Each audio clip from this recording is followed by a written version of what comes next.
Hey, you're listening to Innovators Can Laugh, the fun startup podcast. I'm your host, Eric Milcher. On ICL, we interview an innovative entrepreneur in the European tech startup scene every week. My goal is to have my guests share their wisdom while having a little fun in the process. Now let's dive in. There is around 35 billion metric tons of CO2 released into the atmosphere each year. And as more carbon dioxide is released, this causes global temperatures to rise. Well, my guest today is the founder of Carbony. Their mission is to become the go-to European marketplace for high quality carbon removal projects like afforestation and biochar. I probably pronounced that right. Biochar. Anyway, welcome to the show. Biochar. Welcome to the show, Matthias. How you doing, buddy? Thanks a lot for having me. I'm doing great. How are you doing? I'm doing good. All right. Well, let's dive into it, get to know your personality a little bit. First question for you. Would you rather have $50,000 cash or dinner with Gary Vee? Dinner with Gary Vee. Okay. 100%. With Gary Vee. Yeah. He's a cool guy. I mean, sometimes I think he's on drugs, but cool guy. Yeah. He's just full of nonstop energy. I don't think he ever slows down, that guy. I don't know how he does it. But yeah, I learned a lot of him, to be honest. Yeah. All right. Favorite TV show that you can watch again and again, Matt? Simpsons. That's a classic. Yeah. I don't even know. Do they release new episodes of The Simpsons? I don't think they do, but maybe I'm wrong. In my world, they stopped at some point, but yeah, Simpsons is something that I like a lot. I like how they reference society, they make jokes about all the things. So yeah. Yeah. And I grew up with it in the 90s, so it's kind of a good memory. Okay, next question for you. An amazing gift that was either given to you or you gave to somebody else. A friend of mine gave me his last will, and he put me there as his heir, right? This is how you say it? Yeah. When he turned 60, and 3 months later he died, which was very upsetting and sad. But I thought, wow, he kind of knew. So, and this was an amazing gift. Not about all the things that I got, but just, someone to think of it that early. And yeah, this was a great gift. I will honor it forever. Yeah, that must have been a good friendship. I mean, rather than giving it to family or other close friends that he may have had throughout his life, you said he was 60. I'm thinking there's a big age gap there. If there isn't, I need to know the kind of shampoo and skin lotion that you use, Matt, because you look quite young here. No, there was quite an age gap. He was almost like a father figure for me because I lost my father quite early. And, he took this role for me very early on and supported me when I was studying. And because in my former life, I wanted to become a writer and artist, and he was always very supportive of those kind of things. And yeah, it developed over the years a great and deep friendship. And he died 3 years ago, and now I come to realization what this friendship meant and how deep was to love, and, how I miss it to have this deep connection with someone and what he did for me. It's not so much about the present itself. Do you recall some of the best advice he ever gave you? Be brave. He always told me, be brave, because life is so short and you worry about things turning out and you could fail. And he always said, just go for it and follow your dreams. And eventually when you start doing something and focus on one thing alone, great things will happen. Maybe it won't be that like you imagined before, but doors will open the way along. Of course, there will be setbacks, but this be brave and believe in yourself the way he believed in me is something that is stuck to my mind. Yeah. No, it sounds like a great mentor. Very, very, very good mentor.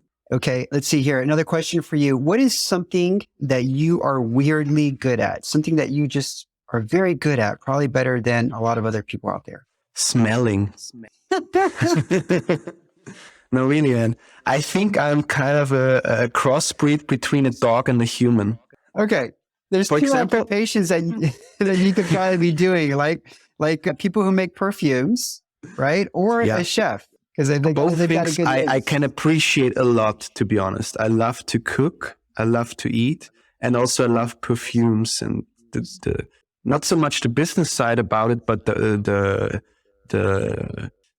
artistry behind it. How combining it and that you have a head note and a heart note. This is something that gets me creative. Sometimes I think I should design my own scent or scented candles. I can really appreciate those kind of things. No, and sometimes, I'm so crazy because I walk around the streets and then I pick up a smell from the past. And somehow the smelling center and the center for memory in the brain are very closely connected.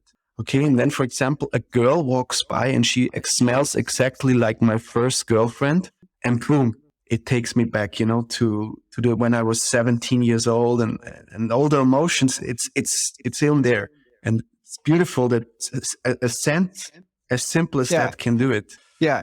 You know what I love about this the most is that you have these positive stories or thoughts about these great scents that you're seeing, because you just told me you have a newborn and you've got another young child, right? And so when you said you've got a good sense of smell, the first thing I thought of, oh, Matt can really very quickly and easily detect when his baby has pooped, has got a dirty diaper. But you didn't say anything about that. No, you're talking about your first girlfriend and other things. Yeah, because for me, there are no bad smells per se. Because, okay, baby poop could be smelly a little bit, but if you put it in a different context, for example, French cheese, really exquisite French cheese, it doesn't smell good, but somehow we learned culturally, that this is something exquisite that we ought to like, right? And so it's not about the smell per se being disgusting. In other contexts, it could be very, well perceived. It could be like something even luxurious. So yeah, we're humans are funny creatures. All right. Okay, well, let's get into it. Tell us what Carbony is and how did you first get the idea for it, Matt? Well, so basically our big mission at Carbony is we want to reverse climate change, okay? It's quite a bold statement, but what is actually behind it is that 1.5 years ago, me and Silan sat down during the summer, as we do every year when I'm there for my summer holidays in Bulgaria. And I always thought, man, I would like to do something with this guy because he's like such a tech genius, has so many cool ideas, inventions, stuff like this. I thought always would be cool if we could start off something together. And anyhow, back in my old work, I was already starting to be a little frustrated about not being my own company, being 9 to 5, being in a field that is not, it's not fulfilling me. And it's not giving me the feeling that I'm doing something that is helping the world in a deeper sense. And so Silan came up to me and told me about those technologies that are able to suck back the CO2, the carbon dioxide from the atmosphere and store it back away for a long time, and therefore reversing climate change. So, for example, which kind of technology? For example, biochar, or there's another cool thing called enhanced weathering, where you basically crush volcanic stones, for example, basalt. By this, you increase the surface area, and then once it's interacting with rain, it starts to absorb carbon dioxide from the atmosphere and storing it away. Okay, never heard of that for this approach, but it sounds very innovative. Yeah, it's very cool. It's very technical. There are, of course, a lot of details you need to consider, and first and foremost, also the logistics that are involved, because you need to get the stones from somewhere, produce it, distribute them. So it's not an easy endeavor, but nonetheless, this is what is interesting because it's very much in the cross section of engineering, bioengineering, natural processes. So, and this is kind of what is most fun for me, this hands-on aspect, that we are not a company that talk and only consult other companies, but we want to really run the projects and do the stuff on our own and get our hands dirty. This is like complete opposite of what I did before, because I was working in online marketing in a digital field, and it's a lot about computer work. And so. All right, let's take a break. Better proposals. What are those? Sounds like how to pop the big question, right? Actually, no. Better Proposals is a web-based platform that makes it easy for you to close more deals and get paid faster using beautiful digital documents. That's right. No more paper or boring PDFs getting junked. Just instant wow factor. With their intuitive visual editor, you can literally build and send on-brand visually impressive documents in minutes. Track your customers' interaction with them in real time and get instant sign-off with legally binding digital signatures. But my favorite thing is just how good these documents look. They're so visually impressive. And as you know, first impressions means a lot. So make it a good one. Learn how Better Proposals can streamline your sales process at betterproposals.io. Well, how did you and your coworker, your co-partner, get this idea off the ground and start getting your first trial, your first clients? Well, basically, we just worked our asses off. We took the phone in our hands. We wrote a lot of emails. We got in contact with as many potential customers as possible and just, pitch them the ideas, pitch them what we want to do, why it could be relevant for them. Once we could deliver all those things, we believe that basically at the beginning, the founders need to do those and learn those hard lessons of doing the sales on their own and being in contact with the customers, just that you know what's going on. You cannot hire right away the salespeople and let them do the work. You need to get a feeling for your customers, for your business, and for your product, and then do a lot of iterations and improve it all the time until someone, and I never forget the moment when we first sold. I was standing at the beach in Bulgaria, being on the phone with an Austrian customer, and he basically gave me the go there, and I was so happy, so pumped. Yeah. So what does a project look like? Like, walk us through the experience of what this looks like for a client or a company that wants to participate. So basically, we are going to customers, asking them, hopefully you would already have a carbon footprint, right? And a reduction strategy. And then no matter what is your reduction strategy, since you're a company who is producing most likely a product, you will never get to net zero, okay?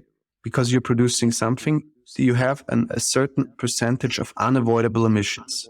Just as you as a human, because you breathe, you eat, you travel, you always have a certain carbon footprint. And exactly for those unavoidable emissions, we offer those companies projects, for example, biochar or enhanced weathering, to neutralize those remaining emissions. Okay? So this is the side facing towards the customer. And then on the other side, we search for project partners, could be farmers, could be landowners, could be forest owners, and tell them, okay, guys, we have here a buyer for our credits that will finance the material, the logistics, the distribution, and so on. You give us access to your plots, okay? Let's say 50 acres of trees. We distribute the stuff for you. We validate everything. We issue the credits. And then you participate in the sales process, okay? So they have a very external motivation of, wow, this could be an additional income source for my forest that is just standing around doing nothing, right? Yeah. Yeah. And you're doing something. Yes, it's a win-win situation on both sides. And, our goal is by 2040, we want to neutralize 500 million tons. And we cannot do this on our own because we are very restricted by now in our resources. And also, even if we would grow, it's very hard to perform those many projects on our own. So our idea is to have a snowball effect. The more, let's say, plot owners, farmers learn about this and learn that this is an additional income source for them, doing something great for the environment, they start that they want to join, right? Say, hey, where can I join? Where can I get my piece of the cake? By this, we want to grow, and grow. Yeah. It's kind of the idea. Where are some of the locations where you currently have implemented some of these projects? Are they mostly like around Vienna, or are they like out? No, not right now. For 2023, we are kicking off a big research project together with an Austrian university based in Vienna that is working with, it's for soil sciences and tree sciences. Okay, like they are a top-notch university for those kind of things.